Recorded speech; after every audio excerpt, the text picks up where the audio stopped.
Hi, I'm Andrew Wasson. Thanks for joining me for my weekly guitar blog. It's August 3rd, 2014, and this week we're going to do a lesson on syncopated melody and rhythm guitar. Now, this week's question was sent in from Will. He's out in Swindon, England, and he wrote in with this email. I was recently reading about how rhythm guitar and melody parts can get a smoother, hipper feel if they are syncopated.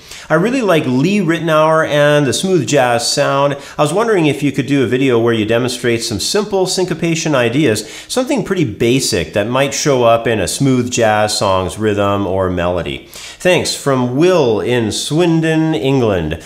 Well, thanks for writing in, Will. You know, syncopated melodies and rhythm guitar parts are not only a big part of smooth jazz, but a lot of other guitar styles as well.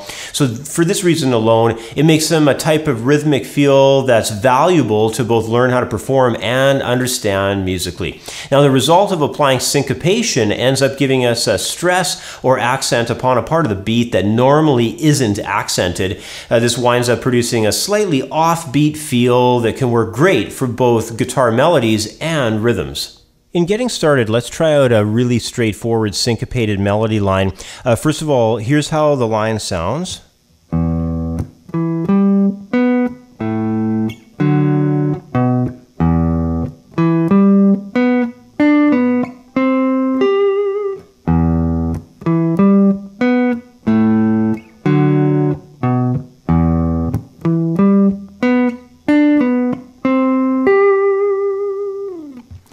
So you can tell it has an offbeat feel to it. And although, you know, it's a single note melody line and it's fairly basic sounding, the overall sense of the syncopation, it kind of hits us through different points of the entire melodic statement.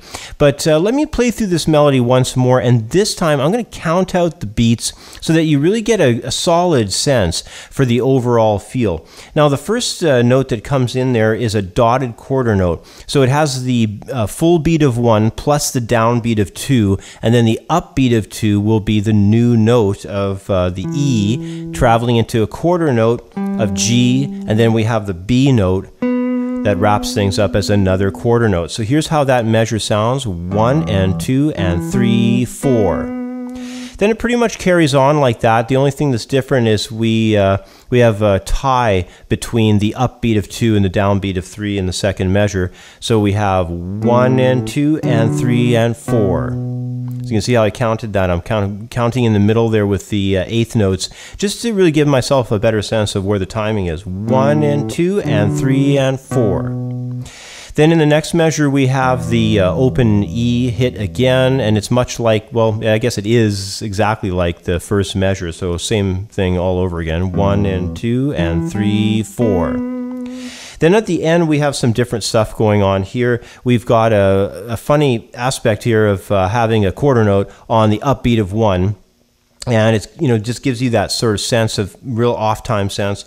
1 and 2, like that. 1 and 2 and 3. So bump, bump, bump. And then on the upbeat of 3, we come into that 12th fret G note on the 3rd string. So 1 and 2 and 3 and 4 and.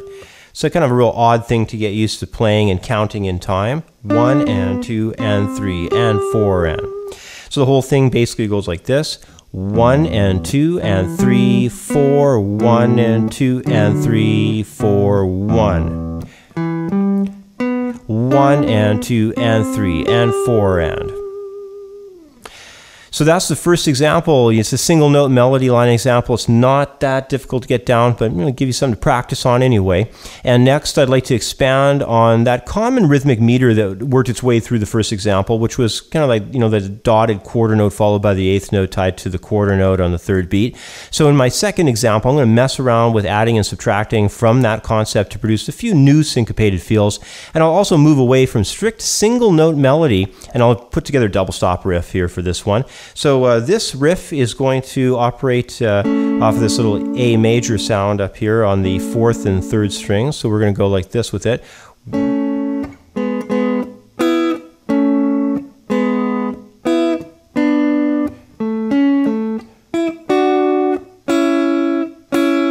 So it's kind of a choppy feel again, but the idea now that we have these double stops is we get a little bit more punch out of everything. So 1 and 2 and 3, 4. You can hear the punch in there. Very similar rhythm content though. You can see a lot of that dotted quarter note up front creating the syncopated feel.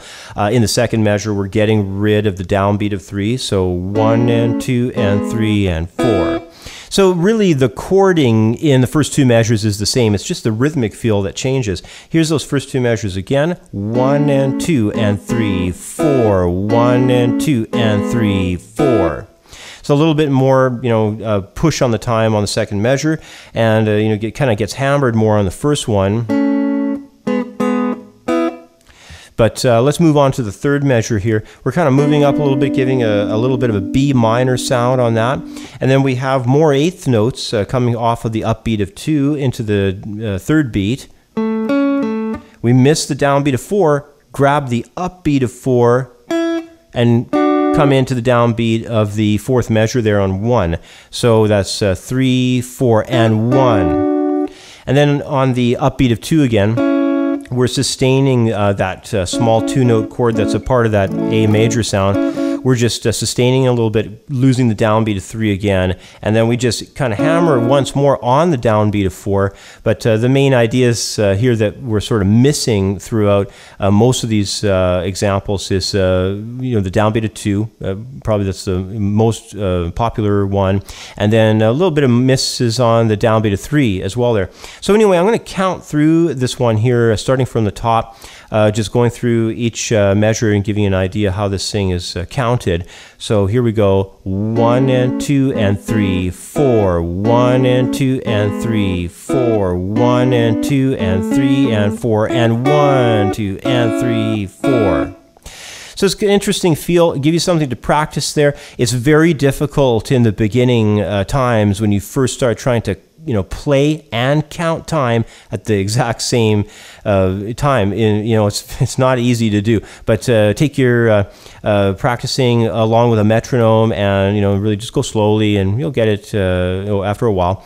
But let's move on. In the next example, I'm going to really do some basic bar chording ideas with a basic progression here, just based going through E minor to D major to A major, just kind of hammer through some basic bar chords there.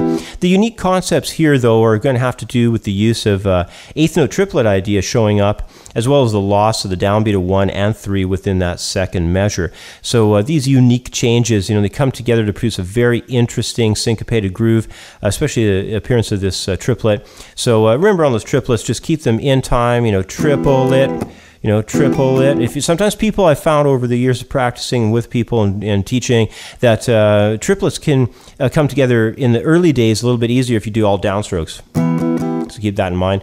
You can put together a statement, sort of something to help you get them together too. Like you could just say triple it.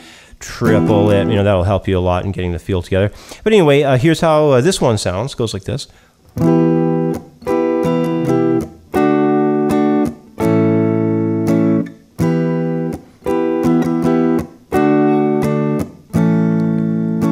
You can hear that triplet come in there. It's interesting sound. 1 and 2 and triple it. So it's not, in particular in that one, it's not like it's some kind of syncopated triplet or anything, but it's just an interesting thing to do alongside of the syncopation. Where the syncopation obviously is taking place is we're missing the downbeat of 1 and we're missing the downbeat of 2 coming up into that second measure. So anyway, let's move on to my final example. Here I'm going to introduce some slightly more technical work along the lines of what you might find in a smooth jazz number in the style of guys like Lee Ritenour or even George Benson or Larry Carlton. Now this example uses triads and inversions along with a couple of melodic statements to pull the rhythm guitar ideas together as the measures go by. So it's kind of interesting. We have different kinds of triad ideas just being broken apart. And it's kind of an interesting thing to get, hammering out first. If you're not too familiar with your triads, run through the triads in the beginning. It's got a couple little guitar lick ideas first. Wrapping up through the second measure, not the first measure. The second measure as the guitar lick idea, coming up into the third measure. So anyway, let me play this thing down for you so you get an idea how it's supposed to sound. It goes like this.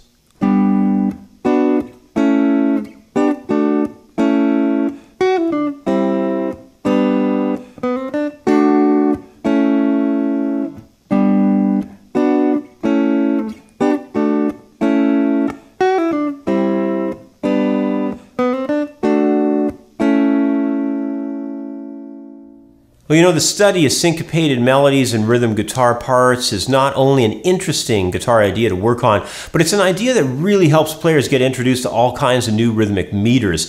Plus, above all else, learning different feels, like the kinds that we end up finding when syncopated rhythms are used, will help immensely with counting the beat while playing. And since rhythm is such an important part of being a musician, we can never really get enough work applied to this particular subject. Anyway, that's about all the time I have for today. As always, thanks for watching. Have yourself a great week, and we'll catch up with you next time. Bye for now.